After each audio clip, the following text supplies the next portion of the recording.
Well, good afternoon, everyone, and welcome to episode 4 of our video podcast. So far, we've had some great discussion. Our first one was about working from home during COVID-19. We also talked about how to manage our money during COVID-19. Last episode was on Black Lives Matter.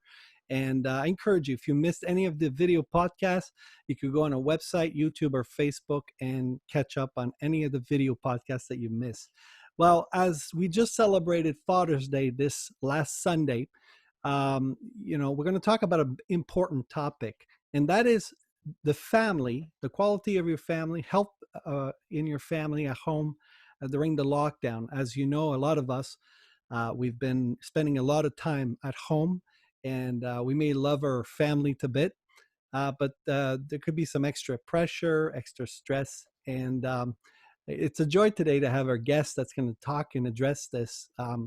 Pastor Daniel Decary is somebody we had the privilege of having at our church last year during Father's Day, and he's going to be with us. For those of you who don't know Pastor Daniel, he is a psychotherapist, and I'm going to bring him on the call here so we could all see him. Nice to have you with us, Pastor Daniel. Happy to be here, Eric. It's good to be back in Rockland, even if it's a virtual visit. I'm happy to be back with you guys. Good. Would you mind letting us know what's happening in your ministry right now? Sure. I've been continuing my own ministry of providing preaching and conferences, but that's pretty much all stopped with the confinement. However, I've been doing so much online and like I'm doing today with you and so several churches, and it's been a great opportunity. But I also have my private practice of counseling. And even in confinement, what I did, I have already had about 30% of my clients that we were doing through e-counseling. And so I transferred everything to my online counseling practice. And so everything went 100% online. And so for several months, that's all I did. And I have to admit that it's been wall-to-wall appointments because people are in great needs in these circumstances. And in the last couple of weeks, I've restarted to reopen my my office. I see some clients on site, but still at least 75-80% of my clients are still online. And but it's been a busy time. It's been a good time. It's been I'm happy to be involved in helping churches and helping different ministries and different pastors, and to be able to still minister. So it's been a busy time. Well, you're a busy man, and we really appreciate your time. And we're going to pick your brain here on an important topic that I'm sure some couples, families have been either they bumped into some challenges or they've been asking questions themselves. So let's get right into it. Sure. You're meeting a lot of people during this time. What are some of the top challenges that you find that you're finding from families during this time of lockdown, this time of COVID-19 era? Well, what we have to understand is our society has been totally turned upside down. So we've lost our bearings in terms of our anchors into what my life is all about. So our routines have been totally changed. Our lifestyles have been changed. Our way of living have been changed. We end up all in the house and some with children. And so we end up having to readjust in a major way. And not only that, but this is a worldwide thing. And so it brings a lot of fear. It brings a lot of insecurities. And it also brings a lot of unknown. And I can hear some of the critics right now, and it's arising in the public voice of critics for politicians. And they're saying, well, you're deciding this one day and you're deciding that the other day, and where are we going with all this? The real answer is they don't know. They don't know where we're going with this because no one knows about this virus. And so there's a lot of uncertainty. Add to that some people, they've lost their jobs. Some people are right now on unemployment. Some people are financially in a very tough situation. The future is bleak. Some people have been cut off from family members. I mean, one of the most heartbreaking things is to think about these people that have passed away in these long-term care homes and no one from the family was able to be there right next to your mom passing away, or your dad, or so there's a lot of tension, and there's a lot of emotions, and there's a lot of instability. And so that creates a lot of stress. And human beings, being human, what we try to do when we feel insecure, we try to take control of things. And so we try to say, okay, I'm gonna take charge of this thing. And so when people start to take charge of things, that's a good ground for conflicts to arise. I believe that confinement was stressful, but it's nothing compared to what the deconfinement, the process of going back to normal life is going to be. Because now confinement was easy. Government said, stay home. Okay, I'm going to stay home. With all its challenge, I'm going to stay home. Now I have to make some decisions. So do I go to the store? Do I go to, do I send my children to daycare? Do I send them to day camp? Do we go to the park? Do we go there? Do we go there? So now I have some decisions to make. And so that will increase the stress. So all that stress will produce tension and conflict, because we become insecure, so we try to control. Added to that, there's a lot of anger about all this. Anger is my emotional reaction when I feel something is not unjust, something is unfair. And so right now, there's something very unfair to what we're going through. It's not fair. We didn't do anything to deserve this. So the anger is coming out, and you can hear it. The problem with anger is that it needs a target. And so if we don't allow the anger to have the right target, we can start to throw the anger at each other, or when we're confined in a home, or when we're tight-knit, closed space, the anger will flourish there. And then there's frustration. Frustration is my emotional answer to my expectations not being met. Well, right now, our expectations, we have to adjust our expectations almost on a daily basis, at least in Quebec, when every day we have an announcement. And I've seen it was the same thing in Ontario. Can we go to our cottage? No, we can't. Now can we go across the border to Quebec to my cottage? No, we can't. We can. Now we can. And so frustrations are going to be very high. So that will create the climate for tension in the family, tension in the home. And when we have those crises, we have to understand that crisis, it's like the pressure on a toothpaste tube, a tube of toothpaste. In other words, when I press my toothpaste, the pressure brings out what's in the toothpaste. It doesn't create the flavor. The pressure doesn't create the flavor. It just brings it out. Well, in times of crisis, like we are now, the pressure in families, things that maybe we weren't dealing with, or weaknesses, or the dynamic that wasn't healthy, it's coming out big time. And so, so if already the marriage was having a hard time, if already the family was struggling and in tension, this is just making it worse. So some of the things that I'm seeing is people. I've seen, I know we're going to talk about it a little bit later, but I've seen a couple of situations of domestic violence. I've seen many conflicts, and we just feel caged in, and we're stuck with each other now all day long. And so I've seen a great rise in addiction, like big time.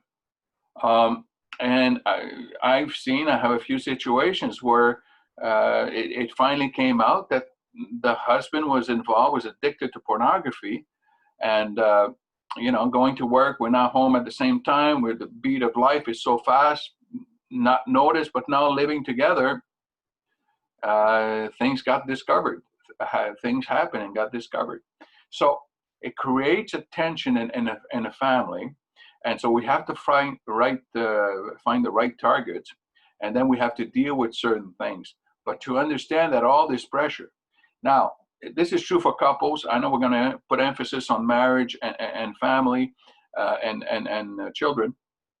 But let me say a quick word for single people. Single people are already living on their own. Some of them have to work from home, or they don't even have a job anymore, and they can't go anywhere, or they couldn't go anywhere. So now they're starting to come out. And so the loneliness has been very painful. So again, addiction, and it's true for marriage too.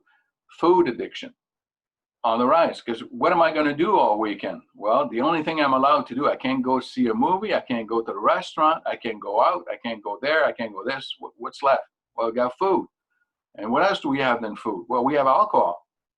In Quebec, our prime minister, right off the beginning of confinement, declared on TV that our alcohol store, like the LBCO, liquor board, LCBO. LCBO. Well, in Quebec, it was declared essential services. So they kept them open the whole time, because they say if we close those things, it's going to be even worse, right? And so I've got a lot of people. Well, what do? They're all alone. Well, I'm going to drink. What can I do? I don't have anything. So I'm going to go online and maybe get bored and start to go to sites that I should not be going on to and do things there that I should not do, or I will eat. And so that creates tension. So there's frustration, anger, and we've lost our routine, and we've lost our point de repère. We lost our anchors. The referrals to our lives have been totally lost. And then we have to deal with the children that are at home. They lost their friends. I have two grandsons. They live in Alberta. They live in Edmonton. And my 3.5-year-old was saying, how come I cannot see my friend? And he was telling me, he says, Grandpa, there's a monster. There's a monster virus in the park. I can't go to the park anymore. So this poor little guy, I mean, the two brothers, they don't understand. And so that creates tension and pressure and how to deal with the children, and then all the children the same way. So that's where I've seen the pressure. We lost a lot of freedom, and that creates frustration and anger, and that will create an atmosphere in the home that can be very, very dangerous and very, very explosive. Wow, lots of stuff to think about, and I think you hit the mark there on the common challenge that a lot of people are facing. What would you say to parents right now you talked about confinement, extra tension and pressure, even anger. What would you say to a couple, married couple, and some tips, some guidelines on how to keep their marriage fresh, how to stay emotional, mental, and keep their whole, sanity healthy during this time? Do you have some tips? Yeah, one of the things is to have a good system of conflict resolution.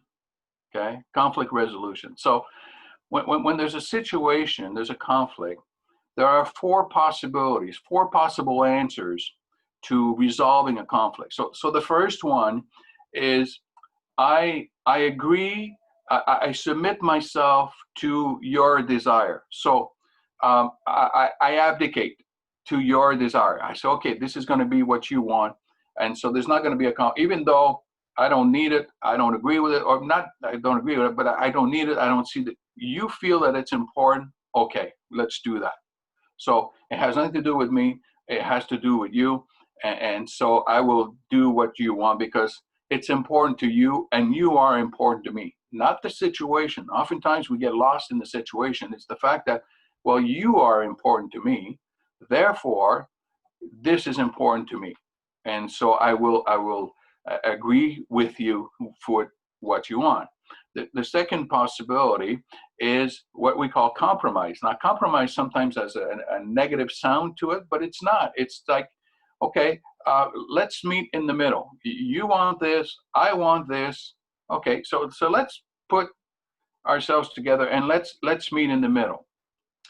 The third resolution, possible resolution, is to agree to disagree. That there's room for that in a conflict resolution.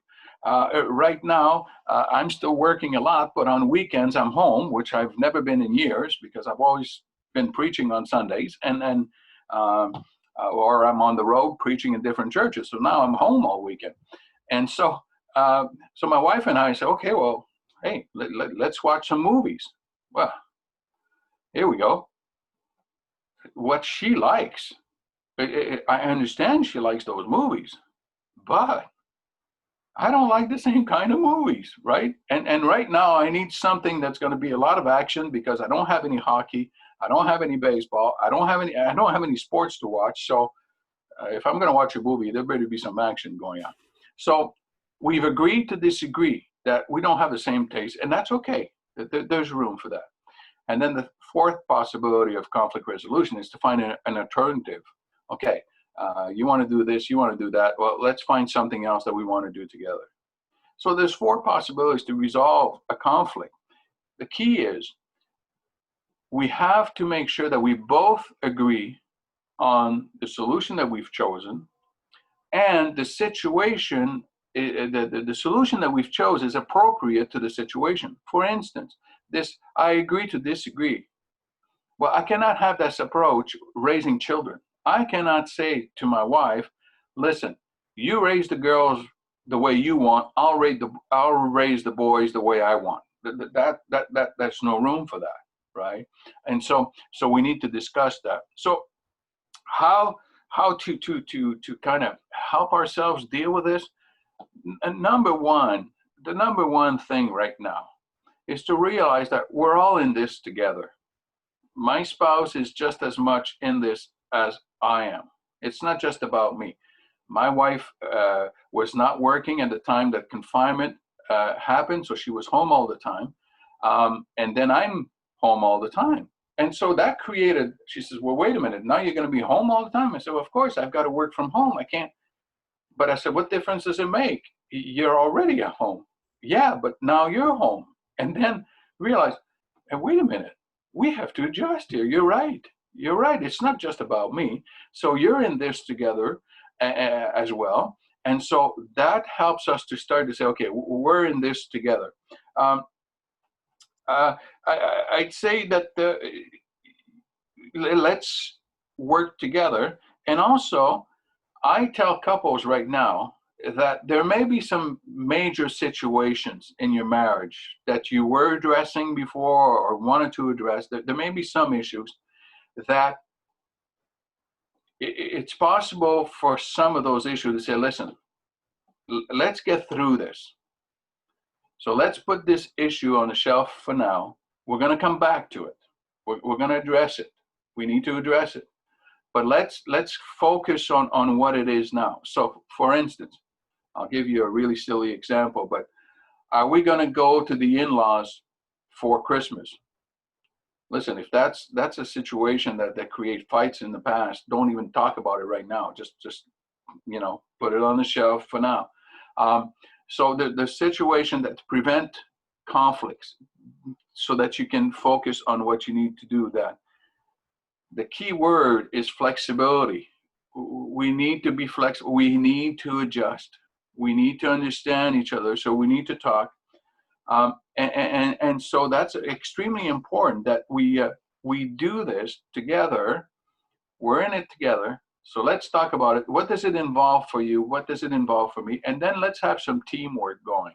So I've seen some couples have created themselves some wonderful, wonderful teamwork where the husband, I was trying to get an appointment with a client of mine, and he's a husband and a father, and he says, I cannot have an appointment with you in the morning because I work in the mornings, and I can't meet with you. In the afternoon, I have more time because I'm taking care of the kids. And his wife was taking care of the kids in the morning, and she was working in the afternoon. So they created themselves a schedule, and then in the evening, they would catch up with each one on the side after the kids were in bed. I have tons of appointments now. I usually finish my day at 10 o'clock, 10:30 at night, because parents are saying, we need counseling, we need help, but can we meet at 9 o'clock when the kids are in bed and when the house is quiet? So it's to understand, look, we got to team up here. We have to team up. You are not the cause of this injustice. My spouse has nothing to do. They're just as a victim as I am in this. So attacking them, I got to attack the right situation. and I don't attack my spouse because they're stuck in this thing together. So we need to talk. We need to sit down and be flexible, and we need to adjust. And that's where we need to sit down, and that's what I do with my wife. We say, okay, so you're going to be home all day, and so literally we sat down. So okay, how are we going to do this? How, like right now I'm at home, and we have a system that we've made up, but I needed to adjust, and we needed to adjust. How are we gonna make this out? Now we don't have kids, right? So, but we needed to readjust our lifestyle. It's a temporary setup for a temporary situation, but I could not go on life as usual. Now, what's really, really funny, because now we're starting to the deconfinement. What's really funny is that's throwing us off again, because we finally got adjusted to being confined. So the other night, my wife is saying, I miss you. I miss you being gone at your office now. It was nice. I knew you were in the house and you were working. So we've adjusted to a new reality. And now we got to readjust to a new reality that we're going back to. So key words is to talk, team up, and say, okay, we're in this together. Let's adjust. Let's compare. And we're both, going to have to share our load and all this. And we're going to talk about kids in a few minutes. But if the kids are older, I would bring the kids into the conversation. So how are we going to adjust to all this? Mom and dad are working from home. Some of the teenagers are older. They have school online maybe, or can you help out? Can you help a little bit more? We're in a crisis situation right now. So let's talk. Let's be flexible. Let's put some things that are more intense that doesn't have to be dealt with right away. So let's put these, we'll get back to those, and let's adjust to our new reality. Great stuff. Pastor Daniel, we're switching gears just a little bit because there's been reports of domestic violence being on the rise during this time. What would you say to someone watching who is a victim, or someone watching who knows somebody that's a victim of domestic violence? What would you say to them? Well, the first thing I would say to them, being confined does not mean that you cannot flee a dangerous environment or a dangerous situation. So please, by all means, get out. If you're in danger, if you're a victim of violence, the phone number in Ontario is 211. If you're listening from Quebec, it's 811. Those services are still going. The shelters are still open. That was kept on from day one of confinement. So if you're in a situation that is dangerous for you, call some friends, call some up. Don't get locked up, and don't isolate yourself. Being confined is not the same thing as being isolated, and so call for help and get out. Just get out and call emergency phone numbers, and you will receive help. In that kind of tension. If I will say this, if you are the one that becomes violent, if you're the husband or the wife, but if you are the spouse that has a tendency under pressure, under frustration, you could become violent, then I would highly recommend to you, you get out. If this is too much for you, rather to admit it and say, listen, this is way too much for me. It could become dangerous. I'm going to pull myself out, and I'm going to provide for my house, for my family as much as possible. I'll do my share as much as possible, but I need to remove myself from an explosive situation. But by all means, just because we're in confinement does not mean you have to stay there. You're not in prison. The services are still available, and we need to say, call 211, call your pastor, call your church, call for help. There's all kinds of help. If you go on the site, I went yesterday just to check it out, but if you go on the website 211.com, you'll see a ton of stuff, services available to you. So there's help out there. So don't stay isolated just because we're confined. Good stuff. You talked about kids, and kids and teenagers are affected by this too. Um, do you have any tips on how parents could help their children navigate during this season? Um, yeah, what we need to do with kids is that uh, kids and children and teenagers, they need routine. And so at first it was great because it felt like, oh, we're all on vacation. Well, that got boring really quick. So we need to start to create a routine. Um, I like to say to people, to parents, have a part of the day, and I know school is going to be over soon, but have part of the day, and you can still do it during the summer, have part of the day that could be more academic. So it could be just say, okay, for the half hour from 11:30 to noon, it's reading time. So you go get your books, and all we're going to do is read for half an hour. I mean, we have to be realistic. They're children, and so we have to be realistic. Or to play some games that are more academics. They're learning games. They're games when I'm going to learn things. So a little bit of academic, a little bit of learning. Then include another portion of the day, another schedule of the day is more artistic, creativity, drawing, singing, dancing. I see families now that they're dancing together, and they're singing together, and they spend time doing some arts and crafts, and do all those possibilities. My grandsons, my daughter-in-law is really good at this, and so she's been involving my grandsons in all kinds of arts and crafts. Now they're 3.5 and 2 years old, so you understand the quality of the work, the artwork. But what she's done, which is fantastic, because she's had them draw, as they can draw, cards. So for grandma and grandpa, and we put it in the mail, and she went and they mailed a card, and then they came back, and great grandmother, let's write a card, and this great grandmother, and let's write a card. And so to have some artistic, arts and crafts thing that can be done. Then have include in the day a time where just physical activity, just so the kids can move. And now it's great, they can go out a lot more. The weather is nicer, and they can go to the park. Let them run. Let them have some physical activity. Let them move. Let them have some fun. Bring back some fun in the home. I love the fact that some families are bringing back the fun in the family. I have one dad tell me, he says, this confinement thing, I've recuperated 15 hours a week in my life. I said, what do you mean? Well, he says, I spend 3 hours a day going to work and coming home every day. Now I'm working from home. I've got an extra 15 hours. And so, wow. So what do? We play games with the kids.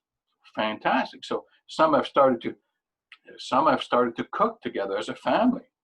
There's a church in France. There's a chef there, and he's been doing some video clips how to cook with a family, and some nice meals. So to get play board games with the kids. So let's have fun as a family. Let's bring the family time together.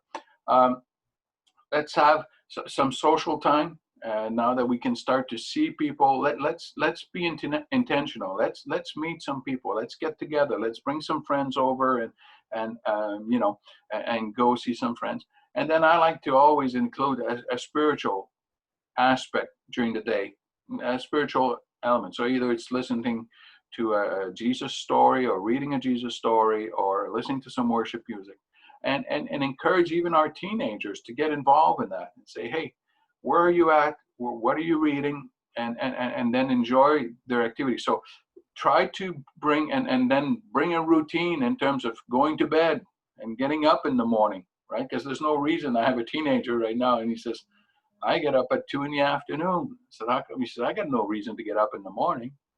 I said, okay, well, you need to work on your schedule right now. I think his parents gave up, but he said, no, you can't start that, because it's going to be rough going back to reality. So, try to bring, it doesn't have to be rigid, but just kind of bring a structure. It brings security. It brings security to children to have a routine. So to play together, play board games together once again, as family time. I've seen this happen in families together, and be creative, have fun. I have a family friend of mine, and both are professional. Mom and dad are professionals, work from home, high-end jobs, 3 boys in the house. Okay, so you can imagine 3 boys in the house, they're, and I know the boys, and they are boys. So 3 boys in the house, and he said, we're trying to work, and they're screaming and they're fighting in the background. We're trying to close the office door so we can work, and finally we got so fed up. And I said, what did you do? He says, well, my wife and I looked at each other, and we came out of our offices. We stopped work. We came out, gathered the boys, and said, okay, we're going to have a screaming contest. So they all started to scream, the parents included, right? And so they screamed and screamed and screamed, and it was good for the parents to get rid of their frustration as well. They screamed and screamed and screamed and screamed, and after a few minutes, they all stopped. They all started to laugh, and it was like, okay, well, let's go back to where we were doing. Can you guys do? Yeah, okay. But I thought, how creative, but hey, let's have fun. Bring out the board games once again. Bring out the games as a family and say, hey, let's sit down and play a game together. And so enjoy this time and focus on this time to have. We need to be careful. I know it's easy to put a child in front of a screen. I know, I get that. Sometimes we get so tired, so look, I'm going to put him.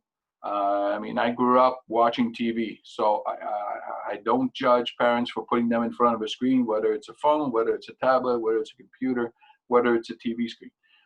But we need to be careful about how much time we allow our children to spend on that. So I'm not against it. I'm just saying let's keep an eye on it, and let's keep track of, because it's very easy for the parents, because while they're doing this, they're quiet. So sometimes, depending on the age, adjust and watch. Obviously, check what they're watching, but don't forget, they're still growing, they're still developing, they're still learning. So, and screens make them very passive.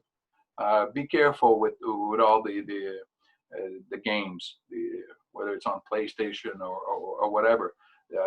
Games that would oftentimes create more frustration in the child, in the teenager, because of the game. So, put some limits, set some limits about that according to their age, but set some limits. What we used to do when the kids were small, we used to give them coupons at the beginning of the week.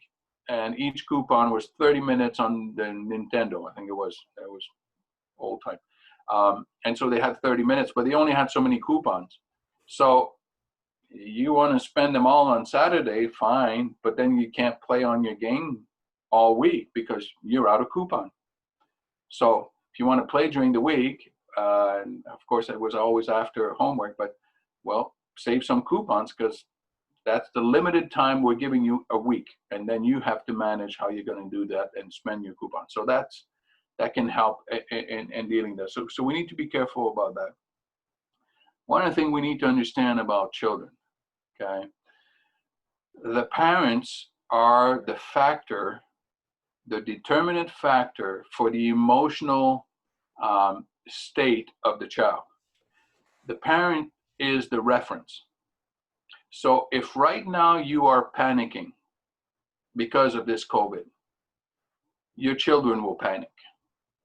If right now you're angry and you keep being angry at all this, your children will get angry. If you're spreading fear, your children will be afraid. So parents need to understand that the way I'm presenting this to the children, the way I'm living it in front of them, I will have a great impact on their emotional state in dealing with this. So that means I have to be careful. First of all, I need to be careful, and that's true for adults, it's true. We have a term in French, it's called infobésité. It means being obese with information. After a while, stop watching the news and every report. Stop it, okay? There's only so much need for information. So limit what you're watching. Be careful that you don't watch it in front of the children, and that you don't discuss it in front of the children, because children can hear everything, but they don't understand everything. And so if they can feel that there's a panic, there's a fear, I don't know what we're going to do. We lost a job. What are we going to do with the money? If you start to do that in front of the children, you're going to increase their rate of stress big time. Their anxiety will go through the roof. So sometimes it's to be careful and remind ourselves, okay, the way I'm dealing with this in front of the children will have an impact on their emotional state. And that will be a key to the emotional state of my children. So I'm the referral. So be careful with my anxieties. I may have them, I may share them, but I'm going to wait for the children to be in bed, the kids to be in bed, and then we'll talk about it, because I will have an impact on the kids. So, and then it's to allow them to allow the kids, and maybe I'm jumping a question here, but allow the kids to ask questions. Okay, what is going on? And so we need to allow the kids to say, well, this is what's going on. This is the fear that we have, according to their age group. Somebody once said as a guide, if they can ask the question, they can hear the answer. So if they can ask the question, they can hear the answer. So in other words, we need to talk about this because they hear about it. So we try to explain to them as much as it is, what's a virus, and then how we're going to cope with it, and how we're doing certain things to protect ourselves and protect others. So why is it that we can't go see grandma and grandpa? Well, we're protecting them. Okay, it's for their safety. And we're protecting ourselves as well. That's why we keep the distance. We're protecting each other, because we don't know if this, and so to bring it up with children and to discuss it according to their level. And then sometimes it's, I saw a family and I thought, okay, they got it. You know what the virus looks like, this ball with all the spikes. Well, you know, there's a rubber ball with spikes. I've seen it in the stores. You've probably seen it in toy stores. Maybe your kids have it, but it's like a rubber ball. If you squish it, then there's all kinds of spikes. So they had one. So they put it in the middle, and then they had tons of Legos.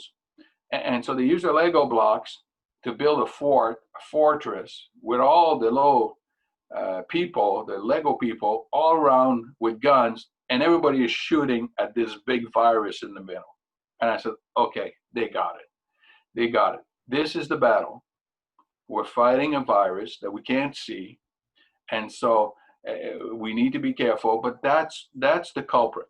It's not mom and dad. It's not the school. That's the culprit. And so, and then we can address situation. You know, Eric, there's a great illusion. Okay, I'm going to say this. I want to be careful the way I'm going to say it, but I want to say this. People were dying before COVID-19. Death is not new here, okay? And so it's, yeah, we're bringing it up. It's discussed more. And so sometimes we can have that conversation with our children if we see that that's where they're at and they need to ask. But whether there's a COVID-19 or not, death is part of life. And so this is not new here. So there's more emphasis on it. So be careful what you watch with the children, and let them talk. Let them draw. If it's, you don't have the Legos, let them draw it and attack this virus, and reassure them in the procedure that you're doing that you are safe, and that's why you do certain things. So it's just a question of reassuring, but it really reminds you yourself, you're the thermostat. We usually tell people that work with family intervention, will say this: children are not the thermostat, they're the thermometer. In other words, in the family, children don't determine the temperature of the family dynamic, they just demonstrate it, they just express it. So they're the thermometer. So parents are the thermostat, the way you are dealing with it. So if you're going around and you're posting on your Facebook page, this is the end of the world, like Jesus said, at the end there'll be plagues, and this is it, and well, I guarantee you, your kids are going to be panicking, guaranteed. But if you keep your head and say, okay, I got to be careful in front of the kids. I may have all kinds of anxiety, and that's okay. It's normal. It's human to have them. But I just keep them in check in front of the children, because my emotion will be transmitted to them, and so and they don't understand. They don't have the same coping mechanism, and so and just to talk and then say, hey, you know, you can say, this is terrible. We're all locked in together. We're stuck together. We can't go anywhere this summer for vacation. We're stuck. Or you can say, wow, isn't that going to be great? We're going to be all together. Fantastic. So what are we going to do together? Are we going to set up the tent in the backyard? Let's do that. And then be creative, and say, well, some people may say, well, yeah, I live in an apartment. I don't have a backyard. Yeah, do you have a living room? Set up your tent in the living room. Why not?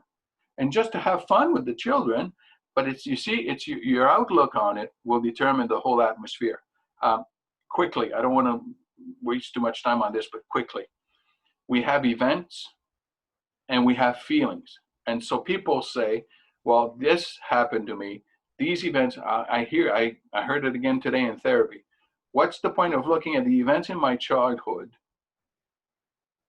I can't do anything about the events, so I'm stuck with those feelings. What we forget is that between the event and the feelings, there's another section in between. There's a screen. It's called interpretation. What do I say? What does it say? How do I interpret what happened to me? And so the way you're going to interpret the COVID-19 thing will determine how the emotions are going to be. So if you say, you know what, since the beginning, I have this scripture in my heart from day one. It says, "Be still and know that I am God," and it just popped in my spirit right off the bat. And I said, Lord, are you trying to tell the world maybe to slow down a little bit? Slow down. Maybe you're going, and the wheels are going to fall off. Are you telling us individually and as the Earth population? I mean, this has been fantastic for pollution in the world. The world pollution has dropped to levels that we've never seen. And so is God telling us, hey, be still, people. Know that I am God. Come back to your priorities. What are your priorities? I have people right now, and I'm excited for them, but there's going to be some major life changes in their lives after this. Some have discovered working at home works for them, and they really enjoy it. Some are saying, I'm leaving my job. I'm just leaving my job because I've realized how much time I spend in my job, and I've realized there's things more important in my life than just having this career. So I'm going to rearrange my life. So there's going to be some wonderful fruit that's going to come out of this. So how do I approach this? What am I learning from this? And then benefit. So if I look at it that way, that all things work together for those that love God. It doesn't say that all things are good. They work for good. And so all things are not good. And then there's a lot of things it's not good right now. But if I believe that it's going to work out for good, and God's going to bring something good out of all this, personally, my family, and who knows, our country, our world, who knows? But so if I take that approach, then it helps the children to start to be more relaxed about it, more at peace about it, and then answer their question. Just reassure them and answer their questions. I hope I answered, because I think I went all over the place. Sorry. No, this is good. I love it, especially myself being a father of 3 boys. I really appreciate the board game. We've never played so much Monopoly in my whole life. I'm going to bed and I'm seeing visions of Boardwalk and and all of these different monopolies, because the kids love it. And we're going to try the whole screaming thing. We're going to try that. I haven't tried that yet. Why not? See if the neighbors will like that. You talked about anxiety during COVID-19, but here in Ontario, and I know it's like that in places in different provinces and Quebec as well, a lot of things are reopening. As of last week, a lot of things open, stores, businesses, and even churches. This Sunday, we're opening with 2 services. We're following all the guidelines and everything.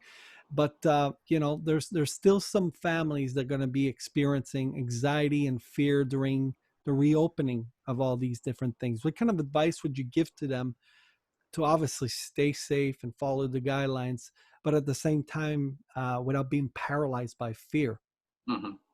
Well, the first thing I would say is that it's normal. Like I said, confinement was easy. Stay home. Okay, no choice.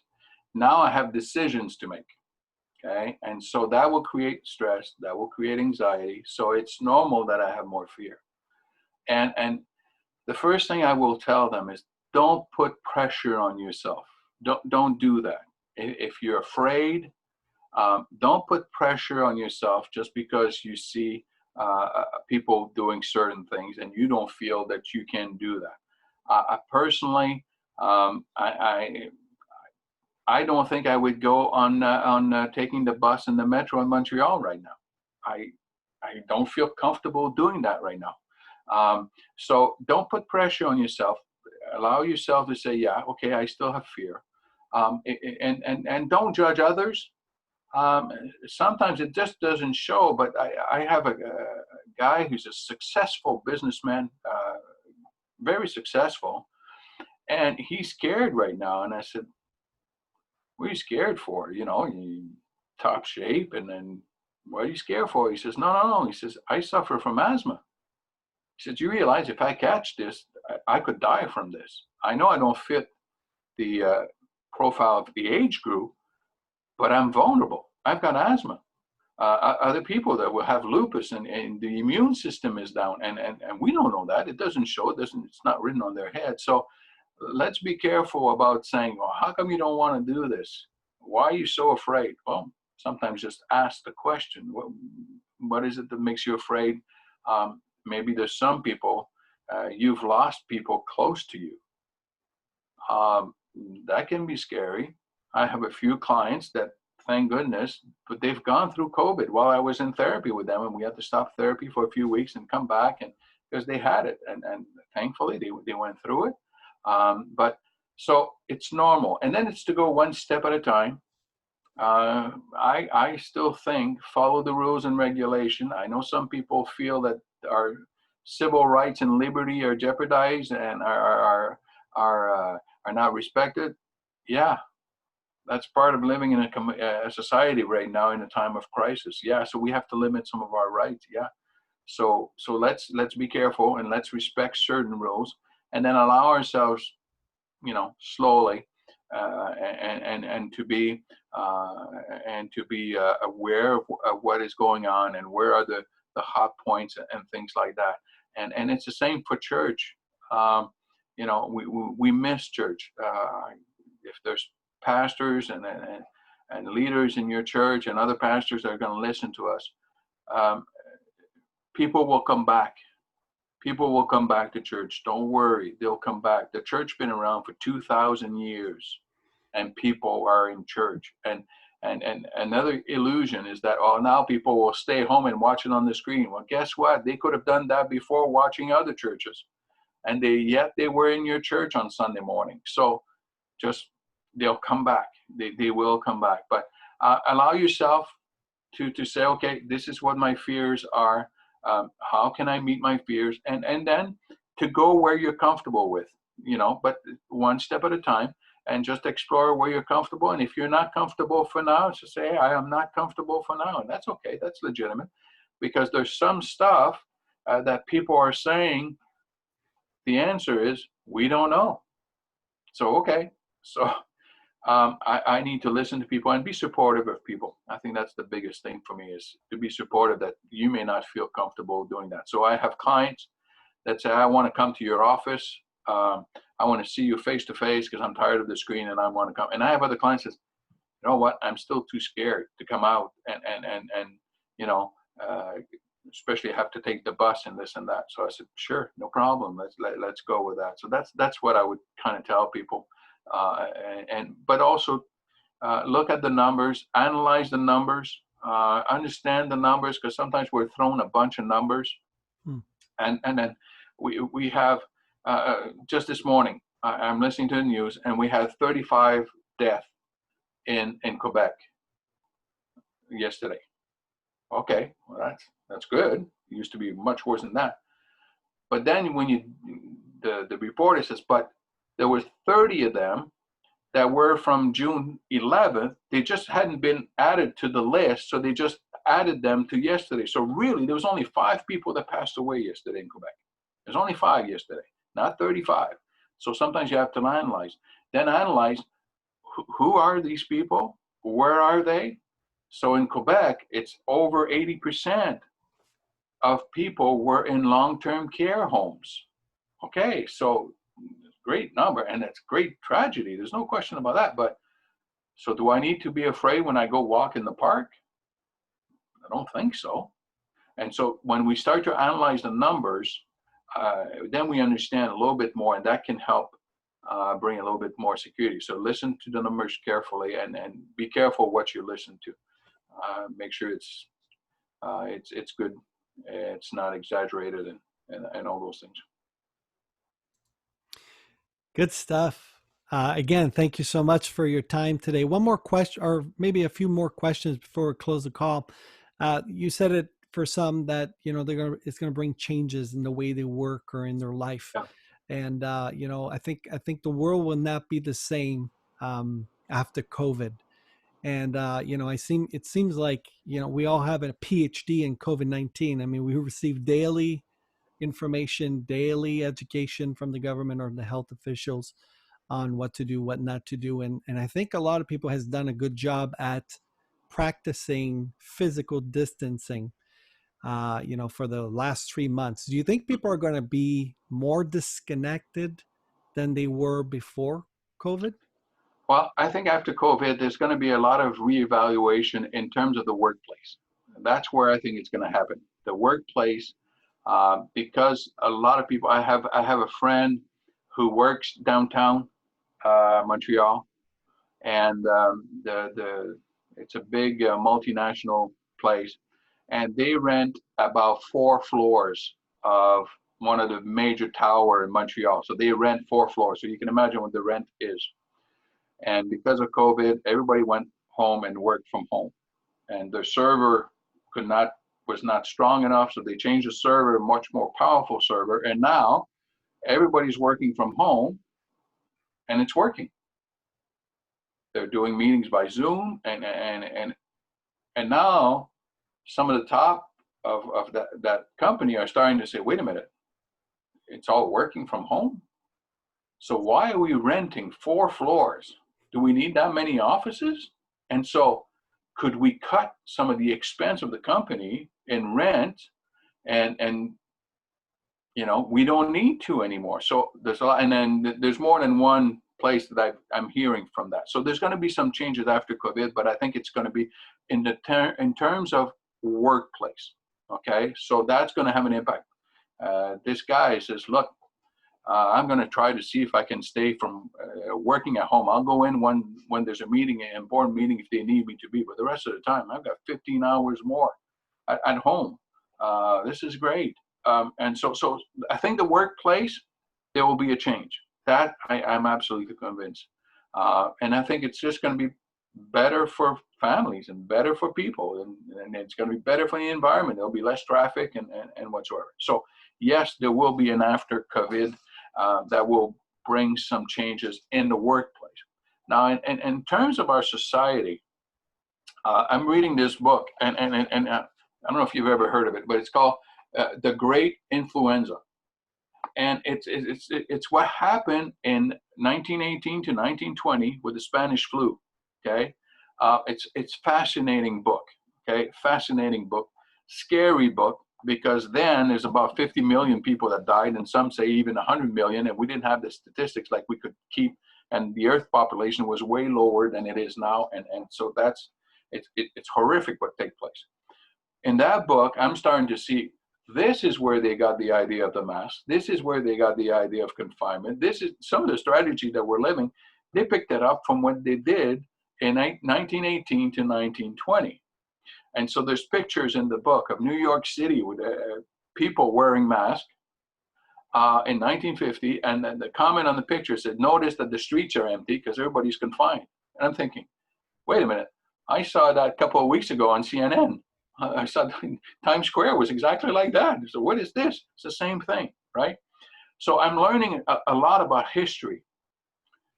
And I know that we've gone through as humankind, we've gone through other pandemics. We've gone through other crises. And we go through it. And so life will come back to normal. As soon as the vaccine is invented, as soon as that's created, it's over. It's back to normal. So that could be another year, yes. Some of the treatment, though, are starting to come out. There's more and more progress in terms of treatment. So as soon as at least there's a treatment, the tension will go down. At least we can treat it. And then we'll be able to give you a vaccine against it. And so human beings, just like in history, I mean, if you 6 months ago, if you'd asked me, was life different after the Spanish flu? I said, what are you talking about? I don't know what you're talking about, right? And even after H1N1, I remember that.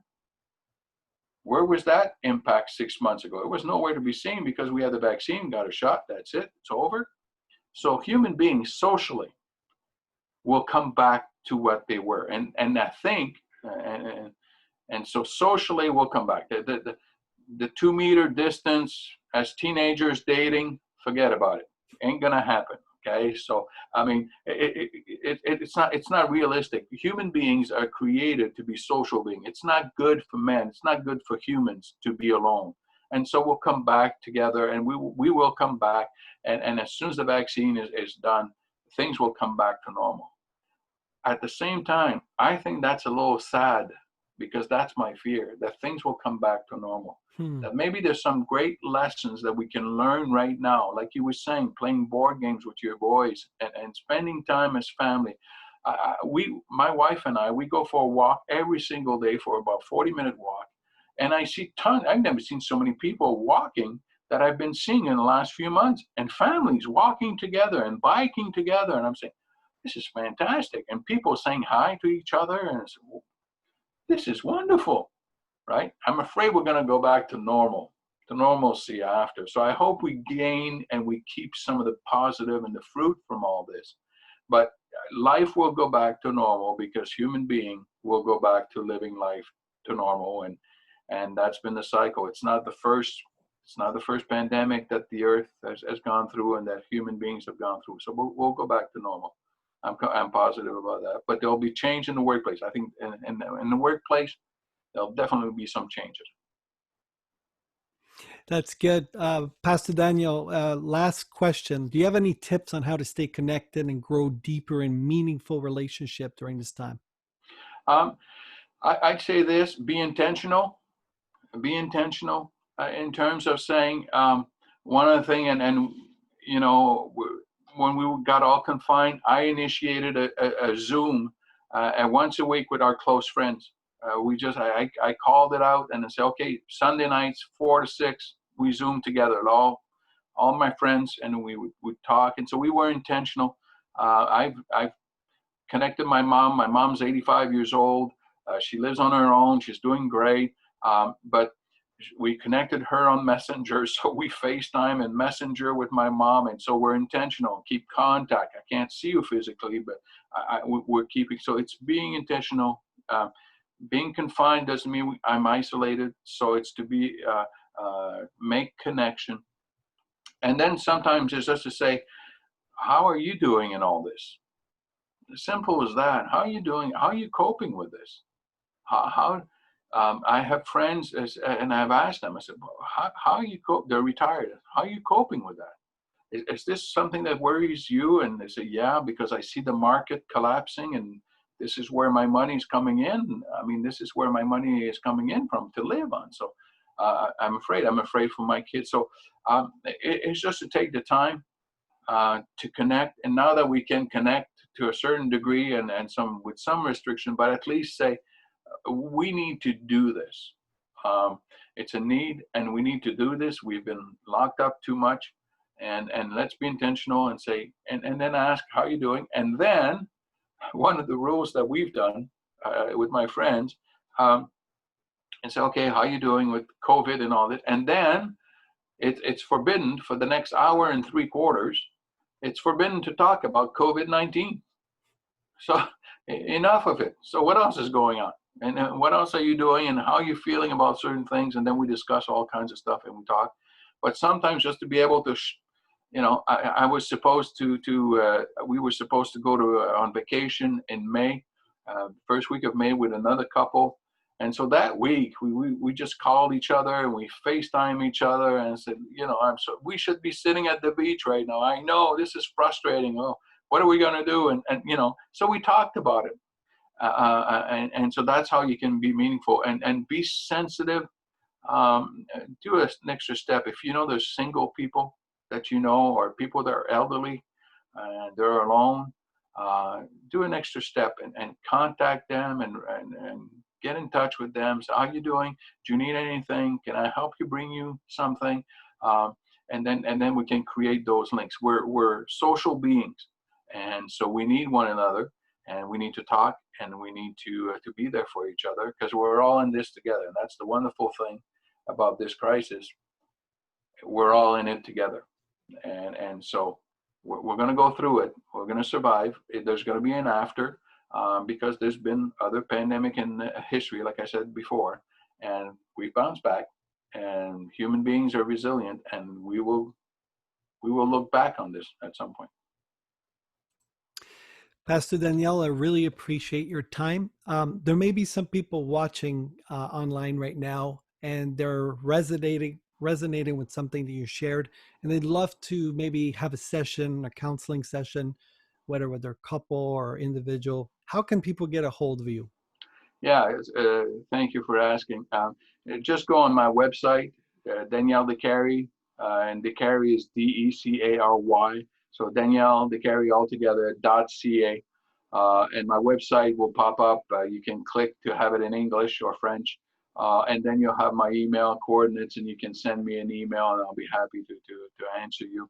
And because of the web therapy, because of doing it online, it doesn't matter where you are.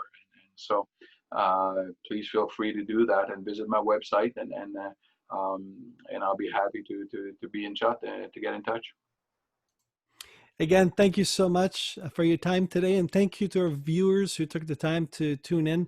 If there's anything in there that was encouraging to you, go ahead and like the video or just share it with some of your friends that may not have had a chance to watch it. Again, thank you so much, everybody, and have a blessed week.